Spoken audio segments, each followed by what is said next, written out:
Good morning, everyone. Welcome to the last of our free webinars for 2019. This is Grahame from Magical Learning, and welcome along to Powerful Productivity Hacks, How to Get More Done, subtitle in less time. Thanks for joining me today. I hope you find the webinar helpful. We're excited about sharing some new tips along the way. As always, if you have questions as we're going through, please feel free to ask. Say anything that doesn't make sense, same deal.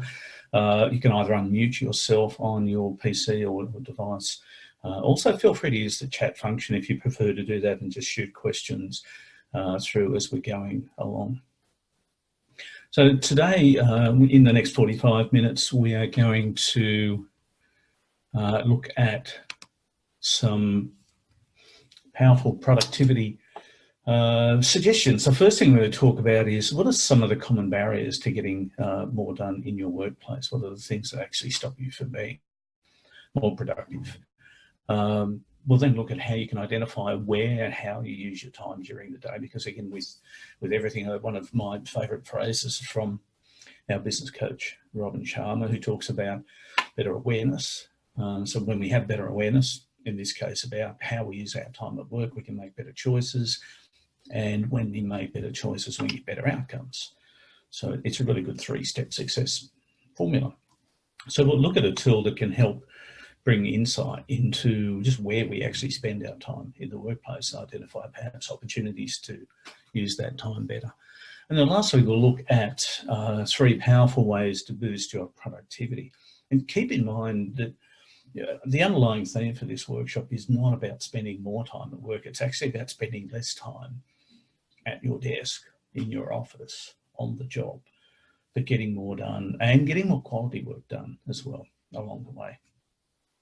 But before we launch into that, as always, I'd love to start with a quote. This is from business management guru Peter Drucker, who said, there is nothing so useless or so inefficient as doing efficiently that which should not be done at all. And we're actually going to revisit that as a concept a couple of times in this webinar.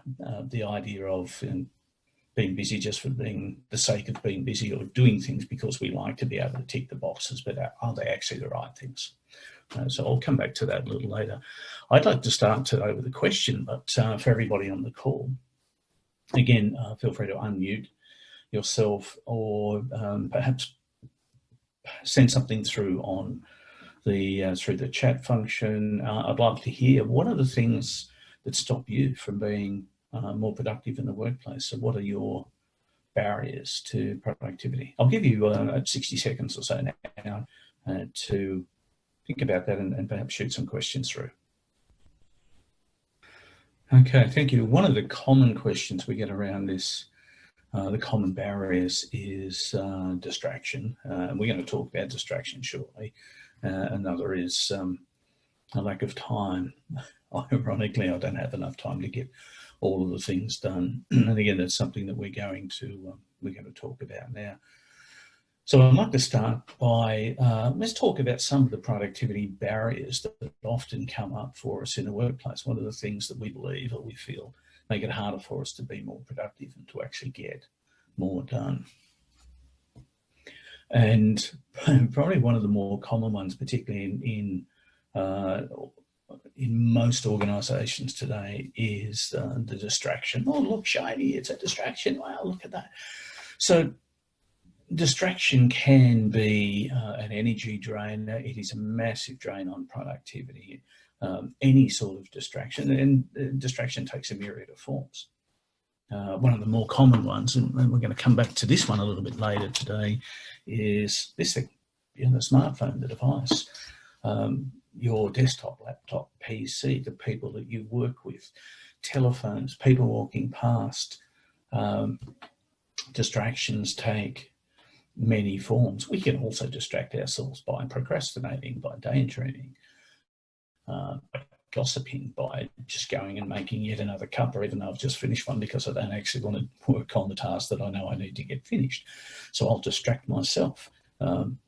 Again, there can be a range of sources of distraction. The important thing to remember is that you do have control over probably more of those than you might believe otherwise. So how do you deal with a distraction? Well, again, the first thing is understanding and being aware of the fact that you're being distracted. So the first is an awareness. What's distracting my attention? What's pulling my attention away from the activity or the task that I need to be working on? That's step one. Secondly is then deciding, well, does it need to be a distraction? Is it something that I can actually control, manage? I can move away from, or I can remove that distraction from my work area.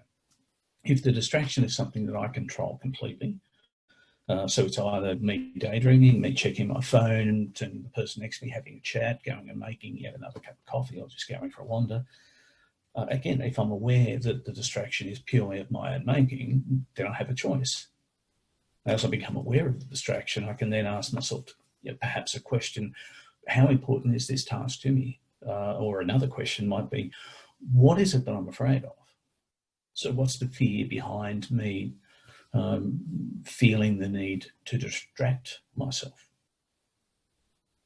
Is it because I'm not confident I can do the job well? Is it because I don't like that task, or it involves me working with or asking questions of somebody that I'm a bit iffy around? Whatever it happens to be, so understanding why I feel the need to distract myself in the first place is hugely important. And perhaps another question then is, well, how can I turn this into a game? How can I make this a little bit of fun? How can I see it as an opportunity rather than a problem, something that I'm trying to avoid? If the distraction is someone else, or it's the team around me because they're bright, bubbly, cheerful, they're having fun, yes, we're under a lot of pressure, but it's always nice to have a bit of a laugh, but then I find the noise makes it really difficult for me to concentrate.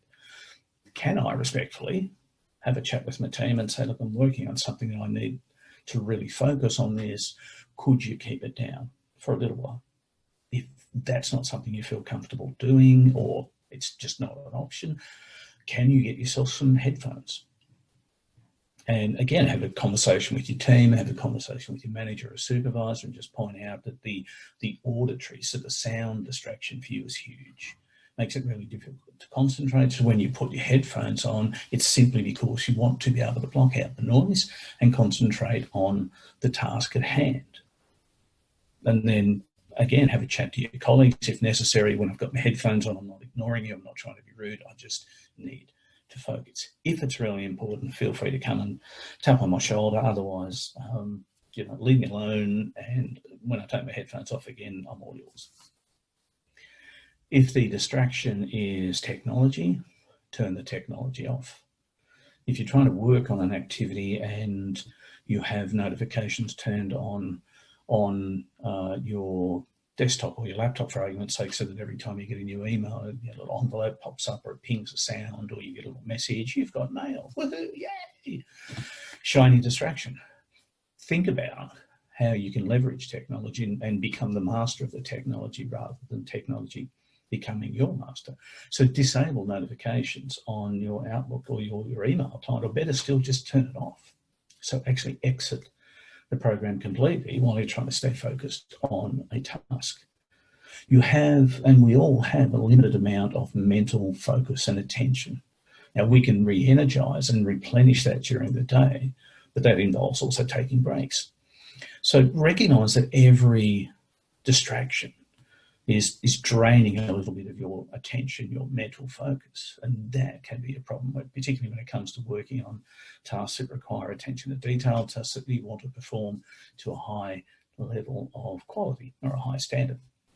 So become aware of distractions. If they're your distractions, then make some different choices. If there's somebody else's distractions, have a conversation with them or change your environment so that they become less of a distraction.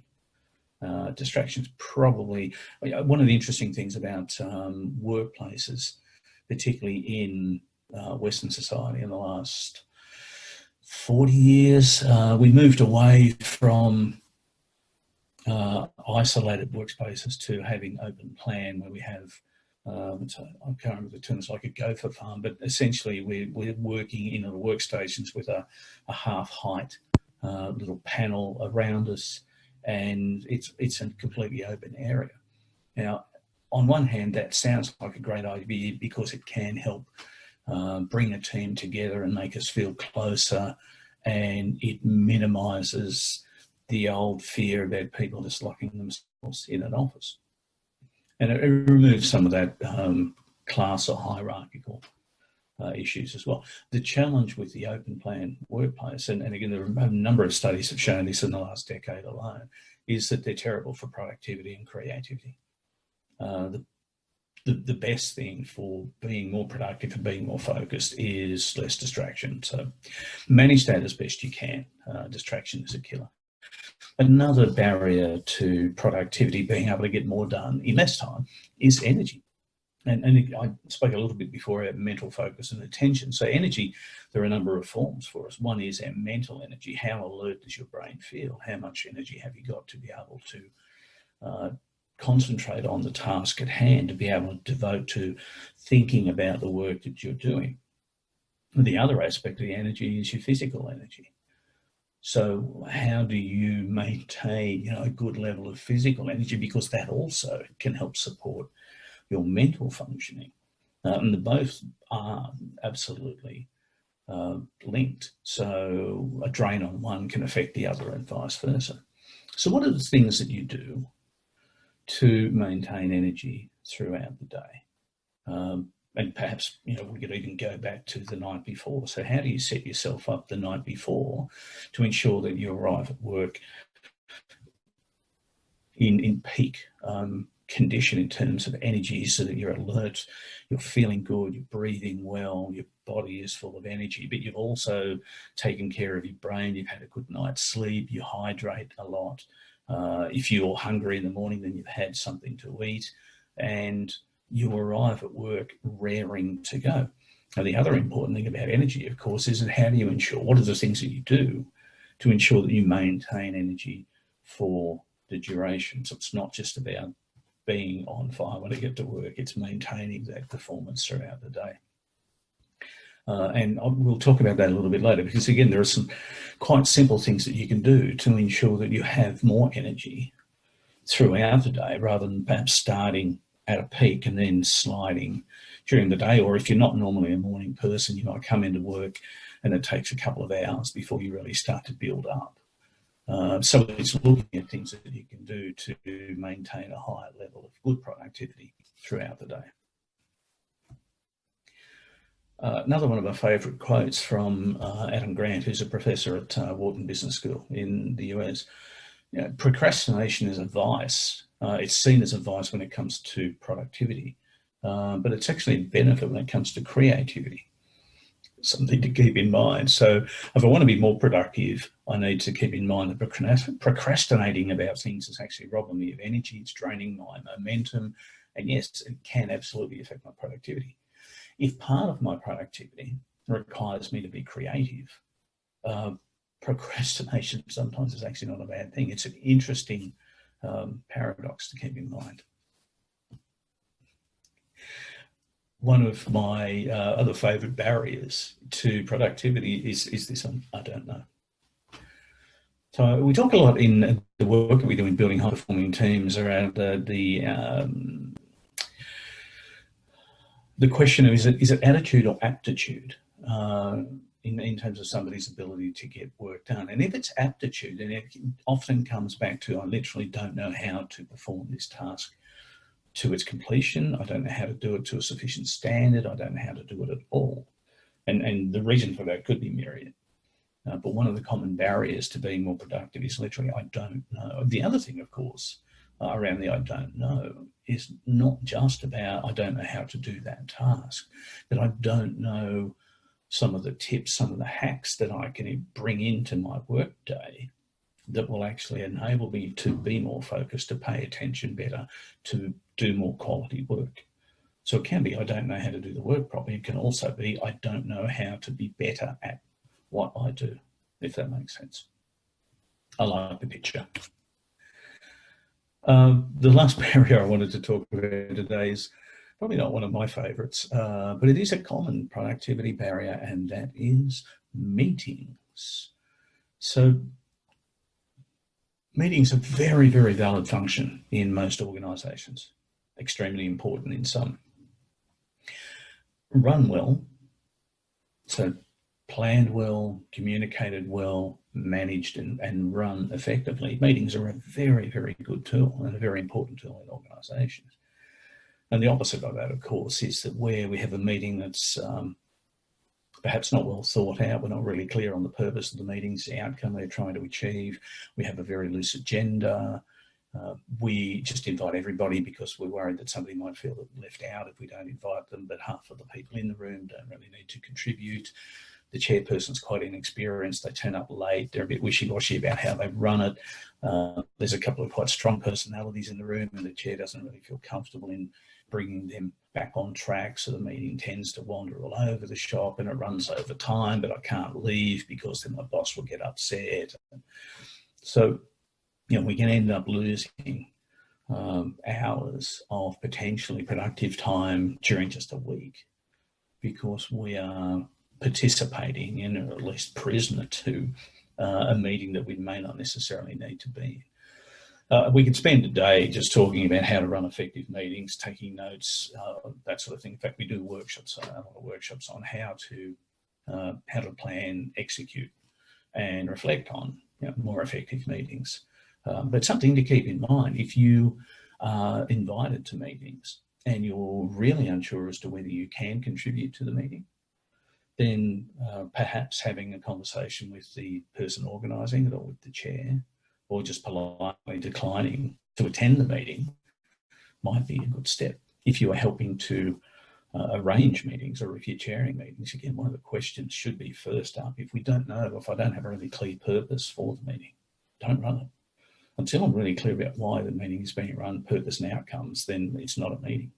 And then some of the other considerations are around who do we need to have in the room, who is required to participate, to contribute to the discussions, having a good agenda, a really clear agenda, and agenda items that are articulated in a way that everybody's really clear on, you know, the purpose or outcome of each of the agenda items, and then managing the conversation, managing participants, managing time, managing outcomes. Again, a well-run meeting can be a very powerful productivity tool. A poorly run meeting is exactly the opposite. Always opportunities to look at how we could do meetings better. If you're interested, I haven't put a link in here. John Cleese from Monty Python has a couple of videos on YouTube, one in particular about meetings, which is, it's worth a look, I think.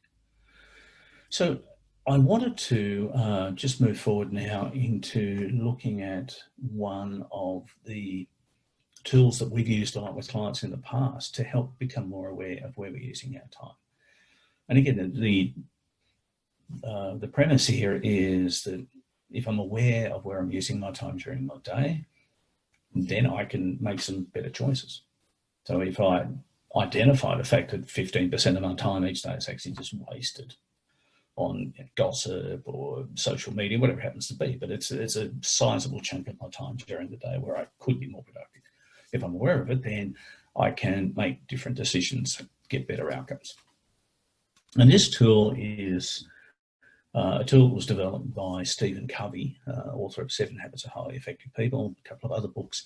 So Covey spent most of his career working within organisations, working with leaders and trying to understand what makes a great leader, what makes a more effective leader, but also extending that into teams. So what are the aspects or elements of high-performing teams? And this model Covey developed to help people, again, become more aware of where they're spending their time and where perhaps there are opportunities for them to shift some of their time into more productive areas, if you like. And the model is based on 2 axes. One's about the urgency of the work we're doing, and the other is about the importance of the work you're doing. So there are 4 quadrants. And the first of the quadrants is what Covey calls the firefighting quadrant.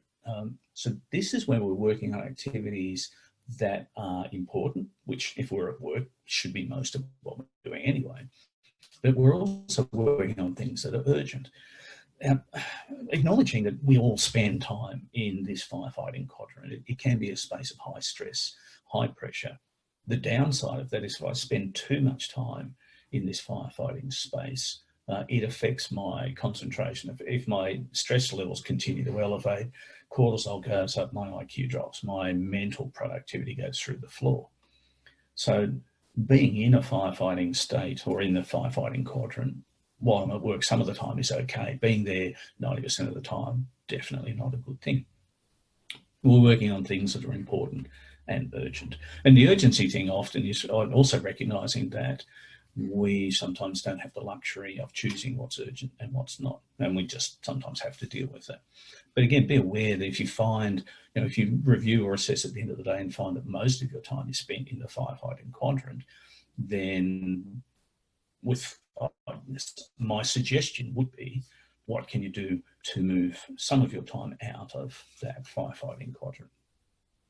Quadrant 2 in Covey's model is where we're working on things that are important. Again, if we're at work, there should be a lot of what we're doing.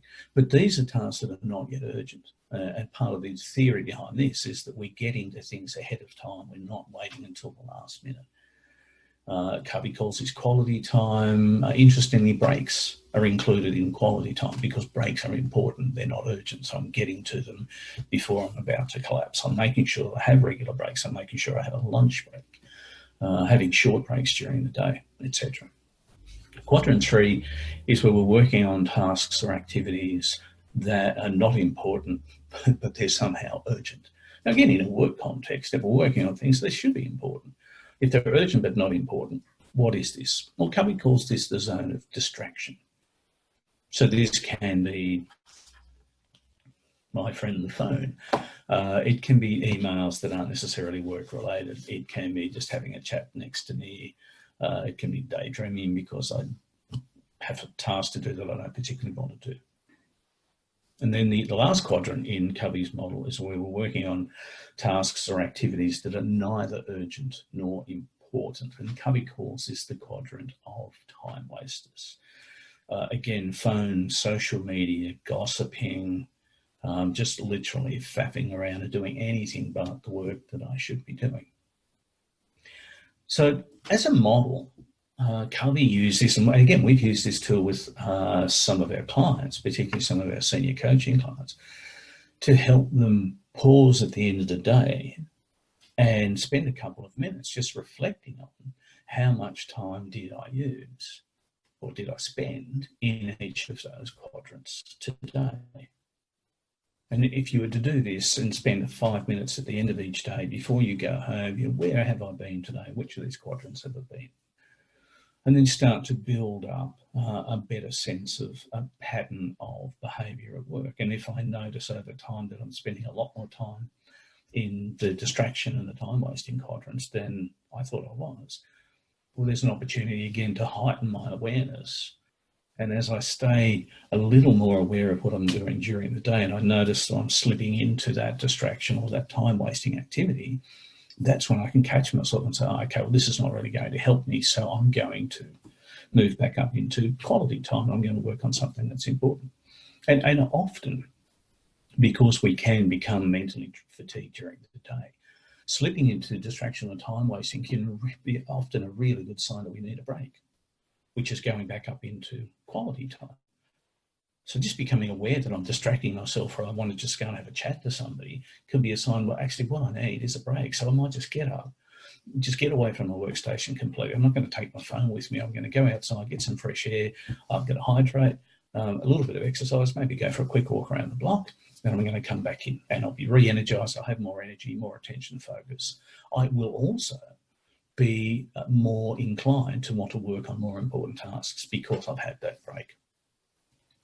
Some of the stats that came out of Covey's work using this particular model, and so Stephen Covey did a lot of work on high-performing teams. And again, what are the characteristics of high-performing teams based on this model? So what he found was that high-performing teams spend between 20 to 25% of their time in quadrant 1 in firefighting. And as I said earlier, that's pretty normal. It's not unusual because it's It would be highly unusual to spend less than 5% of your time in firefighting. We generally don't have the luxury of saying, no, that's not my time. I don't want to worry about that because it's important to you. So 20 to 25% of the time. Interestingly, average performing teams weren't that much worse when it came to firefighting. So they're around 25 to 30% of their time, again, in the firefighting quadrant line, working on things that are important and urgent.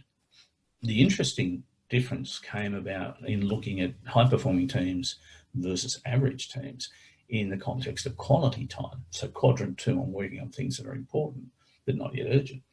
Covey's work found that high-performing teams plan to spend, although they do spend 65 to 80% of their time in quadrant 2, quality time, working on things that are important but not urgent.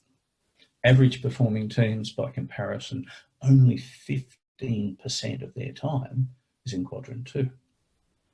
And if we move on and look at the distraction zones, this is where we're working on things that are not important but somehow urgent. High-performing teams spend around 15% of their time in that area of distraction. But the kicker comes for average-performing teams because they're spending 50 to 60% of their time in that not important but urgent distraction space. So it's the subtle differences sometimes, and it's a big number. But really all we're talking about is shifting from distraction into quality time, working on things that are important, not yet urgent. And then the last quadrant, which was where I'm doing stuff that's neither important or urgent, this is the time wasting. Interestingly, both high-performing teams and average-performing teams are pretty similar. So high-performing teams are a little less than 1% in that last quadrant, and average-performing teams only 2 to 3%. So in the work context, we're not wasting a lot of time, but average-performing teams are spending a lot of time in the distraction zone. So the question for us, using that tool at the end of each day, is looking at each of the quadrants, how much of my time am I spending in each of those quadrants, but then paying particular attention to quadrants 3 and 4, the distraction and the time wasting, and looking for opportunities to shift some of that time back up into quadrant 2, the quality time, when I'm working on things that are important but not yet urgent. So I hope that's been helpful. As always, if you have questions, if you'd like more information about any of the tools that we're sharing, then please feel free to contact us and we'll talk about how you can do that at the end of the webinar. But an important just reminder that with awareness, we can then make better choices and get better outcomes. If we have no awareness, it's highly unlikely that we're going to get better. So this can be a really powerful tool for pausing at the end of each day and asking the question, where have I spent my time? And then what do I need to change, if anything? Another quote from Tim Ferriss. I'm a big fan of Tim. He's written some amazing books and has a really interesting way of thinking about business and humanity and being a human being. Focus on being productive instead of being busy. And the difference is sometimes astronomical. We like being busy as human beings because it gives us a sense of, or it can give us a sense of achievement.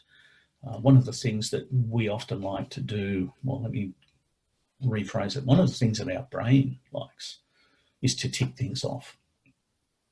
In a work context, often every time we tick off a task, that's done, that's done, that's done.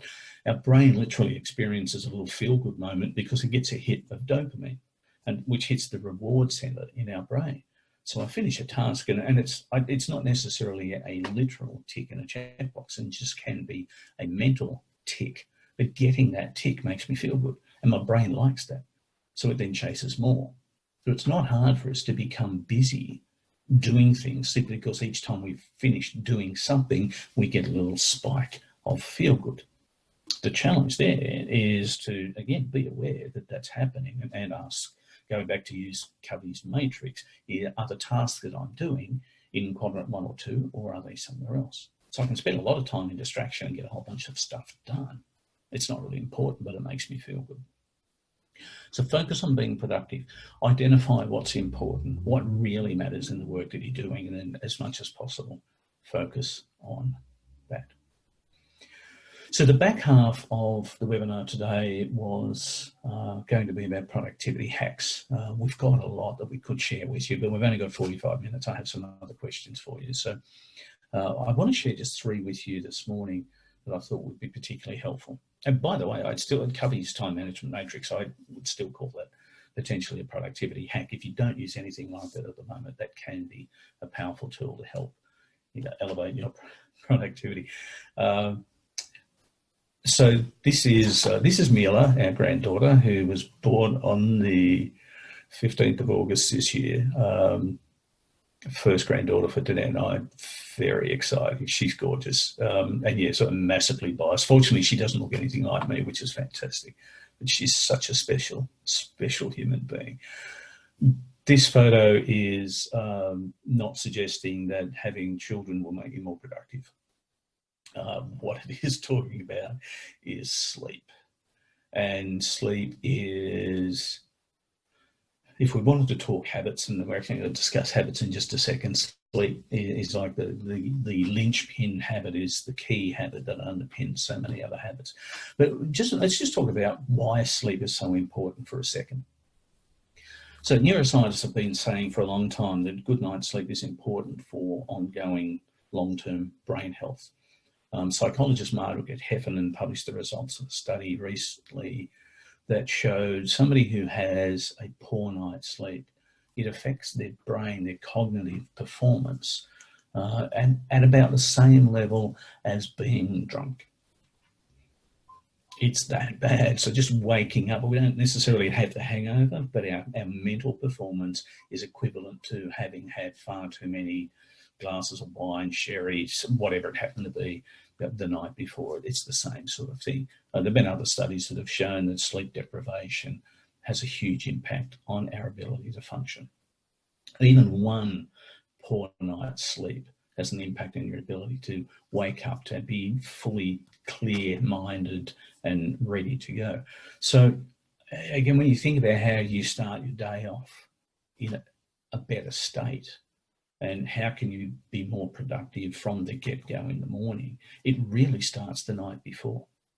So what are the rituals, the habits that you have leading up to when you want to fall asleep? They're actually setting you up to get a great night's sleep.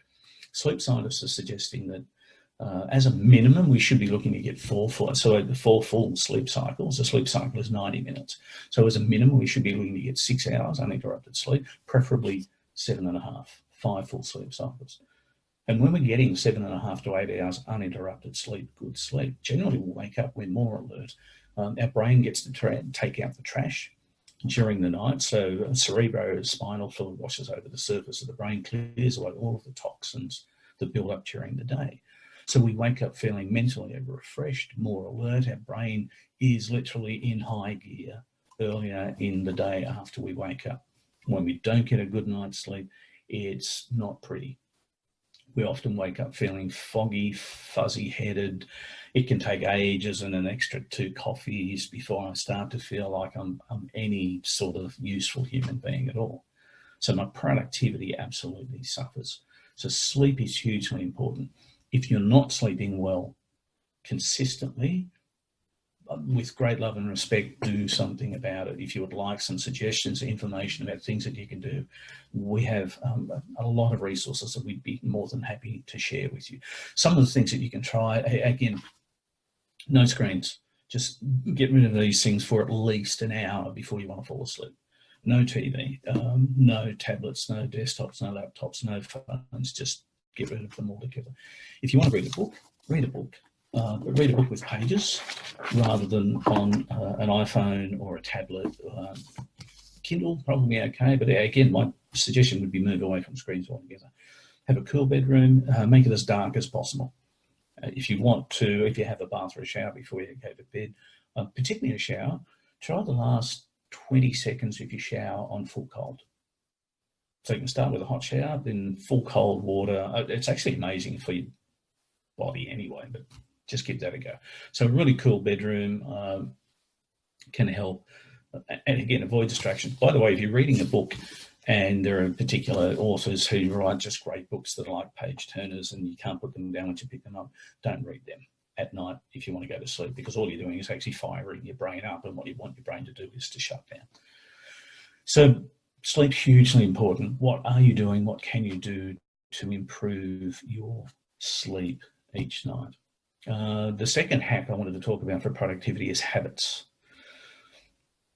Habits are a wonderful thing. If we think about the relationship between our conscious mind and our subconscious mind is a very limited processing capacity compared to the subconscious. One model suggests that the subconscious can take in around 2 million bits of information per second, the conscious mind about 64 bits. So it's tiny. The great thing about habits is that habits are managed by our subconscious.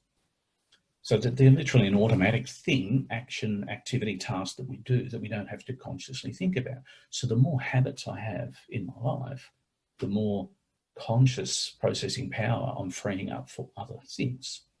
Now, some of the more interesting habits that can actually help boost your productivity are things like, I don't know if anybody has noticed the fashion habits of people such as Steve Jobs when he was with us, Mark Zuckerberg, Barack Obama. So Zuckerberg, more recently, Obama, very similar, have a very bland wardrobe. Zuckerberg wears the same colour trousers, the same colour top, whether it's a t-shirt or a hoodie, most days when he goes to work. Obama, the same colour suits, the same shade, or the same blue tie. All of his ties are a shade of blue, but it's all pretty much exactly the same colour. Because what I understand is that when I get up in the morning, if I spend an extra 10 minutes thinking about what I'm going to wear and having to make all of these choices, that's chewing away. It's eating up my conscious processing power, my willpower. And I have a limited amount of that. So by removing a lot of the choices, a lot of the insignificant, unnecessary choices, they actually have more mental capacity available to be more productive. There's something to think about. I have a really good friend, Dr. James Rouse, who lives just outside of Denver, Colorado in the US, an amazing human being. So James has had the same breakfast ritual, eats the same stuff for breakfast for the last 15, 20 years.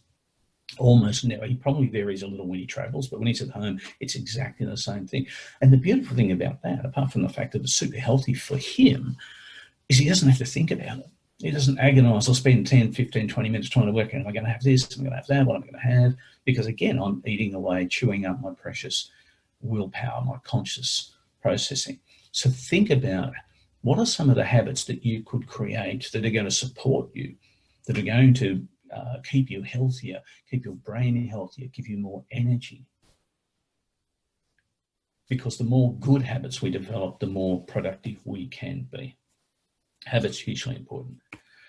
And the last hack I wanted to talk about today, I'm conscious of time, is reclaiming your life from your smartphone.